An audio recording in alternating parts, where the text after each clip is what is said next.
Happy Wednesday, everybody. I tell you what, it's been a busy week here at church preparing for some of the big things we have going on this week. But before I share with you those big things, I want to talk for just a minute about what I hope to accomplish from these pastors' blogs. You see, some weeks whenever I blog, I'm probably going to be talking about things from the sermon that maybe were really interesting. I just didn't have time to talk about them on Sunday. So this might be a little bit of a supplement where I might share some neat cultural tidbit or some story that really hammers home the emphasis from Sunday's sermon.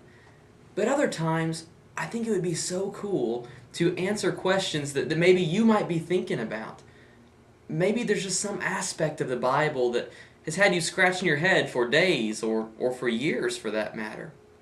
Maybe it's been troubling you why God would allow evil to come to the world. Maybe you've been wondering how Jesus can be both 100% God and 100% man. Or maybe you're wondering if the Bible can even be taken literally in the year 2013. Ask those questions. And if you have a question, then there are several ways that you can get those questions to me. If you just happen to stumble across our church's pastors' blogs on YouTube, then feel free to leave a comment on this video or feel free to inbox me. And if you are on Facebook, then feel free to message the church. Our church's Facebook page is facebook.com/firstfwb church. And that's all one word. If you would like to visit our church website is www.weatherfordfwb.com, and there's a Contact Us page on there where you can email me through that. Or if you prefer to use the phone, our phone number is 817-599-9620. And obviously, if you are a part of our church family or if you live in the Weatherford area, just pull me aside before or after church. I just think it would be such a blast if this blog became an avenue for you to ask questions and for me to get the privilege to research and prepare answers to your big questions. So keep that in mind. Ask your questions. Also, on the horizon, just this upcoming week at church, we've got three very big things. First, tonight we have a quarterly business meeting.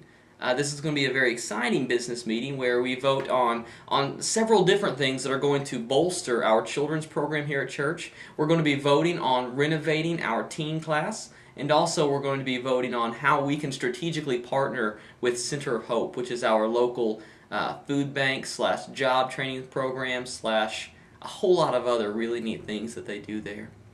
So that's tonight. Number two, this Saturday is our Benevolence Fund yard sale. We've been talking about this for a couple weeks at church, and this Saturday is the big day. We're going to be starting at 8:30 a.m. and ending probably somewhere around lunchtime. So please, please, please pray for the yard sale. And then also, if you have any time free during that time frame, please come help us out. We really are going to need all the volunteers we can get. I think that you'd be amazed at how even a yard sale can be so effective at raising money. It's effective in meeting new people in our community, and it's effective in inviting people to church. I think our church could grow from a yard sale. Wouldn't that be amazing? And also, number three, this Sunday is Mother's Day. Mother's Day is such an exciting privilege for us to tell God thank you for the wonderful ladies that He's put into our lives. And just a little bit of bribery. If you are a lady 18 or over, even if you're not a mother, if you're 18 or over, we've got a special gift for you just for being here. And in the past, we've had three categories of winners that we get special gifts. That's the oldest mother present, the youngest mother present, and the mother with the most children. Well, this year we're adding a fourth category, and that's mother with the most children present. So if you're a mom watching this, there is some special incentive to get your kids in church this Sunday. And I'm not going to spoil the surprise on here, but it is a neat gift, and I think it's something that is worth winning. Finally, I just want to share with you a few more things that are on the horizon. This Sunday, we are beginning a new 6-part sermon series entitled Home Economics. So it's all going to be about family relationships. We're going to begin on Mother's Day and end on Father's Day, and everything in between. We're going to be talking about marriage. We're going to be talking about parenting. We're going to be talking about how you interact with your boss at work. I think it's going to be a fascinating and beneficial sermon series. Also coming up, May 19th, mark your calendars, we have a VBS workshop. That's Sunday night at 6 p.m. Instead of our normal Bible study, we're going to be having a VBS planning session. On June 8th, there's going to be a work day at camp.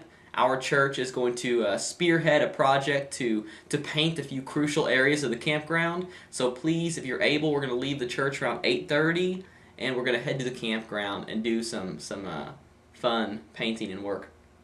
Also, June 9th, this is the first time I've announced this. Missionaries to Panama, Steve and Judy Lytle, are going to be celebrating, they're going to be sharing with our church the Sunday night of Father's Day. So that's June 9th.